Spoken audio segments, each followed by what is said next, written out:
എടോ എന്ത് സങ്കടം വന്നാലും എന്തു പറയണം? ഉണ്ടായിരുന്ന ജോലി നഷ്ടപ്പെട്ടു പോയി എന്തു പറയണം? നാളെ ജോലിക്ക് പോയപ്പോൾ നിന്റെ മുതലാളി പറയാ ഇന്നത്തോടെ പൊക്കോളാൻ, അൽഹംദുലില്ലാ ബായ്. ഉണ്ടായിരുന്ന ജോലി പോയി അൽഹംദുലില്ലാ, പരീക്ഷയ്ക്ക് തോറ്റു അൽഹംദുലില്ലാ, കല്യാണം മുടങ്ങി അൽഹംദുലില്ലാ, ഉണ്ടായിരുന്ന കച്ചവടം നഷ്ടപ്പെട്ടു പോയി, ബിസിനസ്സിൽ ലാഭം പോയി, എന്ത് വന്നാലും അൽഹംദുലില്ലാ. അള്ളാഹു പറയാൻ ഭാഗ്യം തരുമാറാകട്ടെ. നിങ്ങൾക്ക് തോന്നുന്നുണ്ട് എനിക്കിത്തിരി ഓളം ഉണ്ടെന്നില്ലേ? എടാ, ആരെങ്കിലും ഉള്ള ജോലി നഷ്ടപ്പെട്ടു പോയാൽ അൽഹംദുലില്ലാ പറയോ? പരീക്ഷ എഴുതിയിട്ട് റിസൾട്ട് നോക്കി തോറ്റുപോയി അൽഹംദുലില്ലാ പറയോ?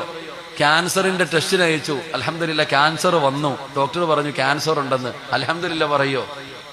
പറയാൻ കഴിയണം. അള്ളാഹു ഭാഗ്യം തരുമാറാകട്ടെ. അങ്ങനെ പറയണമെങ്കിൽ ഒരേ ഒരു ഹദീസ് ഓർത്താൽ മതി. ഒരേ ഒരു ഹദീസ് ഓർത്താൽ എന്ത് സങ്കടം വന്നാലും നമ്മൾ അൽഹംദുലില്ലാ പറയും. അള്ളാഹു ഭാഗ്യം തരുമാറാകട്ടെ. പറഞ്ഞുതരട്ടെ? വേണോ വേണ്ടേ?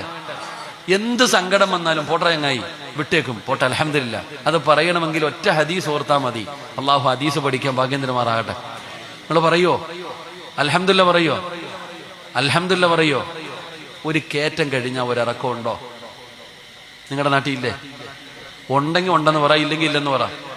ഒരു കയറ്റം കഴിഞ്ഞാൽ ഒരിറക്കം ഉണ്ടോ? ഒരു ദുഃഖം കഴിഞ്ഞാൽ ഒരു സന്തോഷമുണ്ടെന്ന് നബി മുഹമ്മദ് മുസ്തഫ. ഒരു കയറ്റം കഴിഞ്ഞാൽ ഇറക്കം ഉണ്ടോ? അപ്പൊ ഒരു കയറ്റത്തിന്റെ പുറകിൽ ഒരിറക്കമുണ്ട്, ഒരു ദുഃഖത്തിന്റെ പുറകിൽ ഒരു സന്തോഷമുണ്ട്. ഇല്ലാ യളമൽ ജസാ മഅ യളമൽ ബലാ ഇന്ന മഅൽ ഉസ്രി യുസ്റാ. ഒരു ദുഃഖത്തിന്റെ പുറകിൽ ഒരു സന്തോഷമുണ്ട്. അപ്പൊ നിനക്ക് അല്ലാഹു ഇപ്പം ദുഃഖം തന്നിരിക്കുന്ന എന്തിനാ? നിനക്കെന്തോ നല്ലത് വരാൻ പോകുന്നു. ആ നല്ലത് വരാൻ പോകുന്നതിന്റെ അടയാളമാണ് എന്ത്? ഈ സങ്കടം. എന്തിനാ വെറുതെ പറഞ്ഞുകൊണ്ട് നടക്കുന്നത്? അല്ലാഹു നമുക്ക് ഈമാൻ തരുമാറാകട്ടെ.